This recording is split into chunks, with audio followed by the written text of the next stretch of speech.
نیک اور عبادت گزار شخص کو بہکانے کے لیے چلی جاتی ہے۔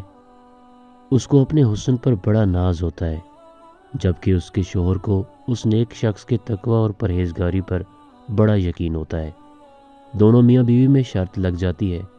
وہ مولانا اس عورت کے حسن کو دیکھ کر ہی کسی زمانے میں ایک خوبصورت عورت تھی جس کو اپنے حسن پر بڑا ناز تھا۔ وہ ایک مرتبہ نہانے کے بعد کپڑے بدل کر اپنے بال سنوار رہی تھی، آئینے کے سامنے کھڑی تھی اور اپنے آپ پہ بہت فریختہ تھی کہ میں بہت حور پری ہوں۔ خاوند کو جب دیکھا تو اس سے بڑے ناز نخرے سے بات کی کہ ہے کوئی ایسا مرد جو مجھے دیکھے اور میری تمنا نہ کرے؟ تو خاوند نے کہا کہ ہاں ہے، ایک ایسا مرد عبید بن عمیر۔ یہ مسجد نبوی میں مدرس اور خطیب تھے۔ میاں بیوی کا تعلق عجیب سا ہوتا ہے۔ آگے سے کہنے لگی، تو دے مجھے اجازت، میں تجھے دکھاتی ہوں وہ پھسلتا کیسے ہے۔ اس نے کہا کہ ٹھیک ہے، میں اجازت دیتا ہوں۔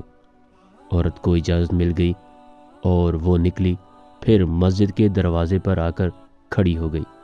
اب جب مولانا عبید بن عمیر رحمۃ اللہ علیہ مسجد نبوی صلی اللہ علیہ وآلہ وسلم سے باہر نکلے تو عورت نے پہلے اس طریقے سے بات کہی جیسے کوئی مسئلہ پوچھنے کے لیے کھڑی ہو۔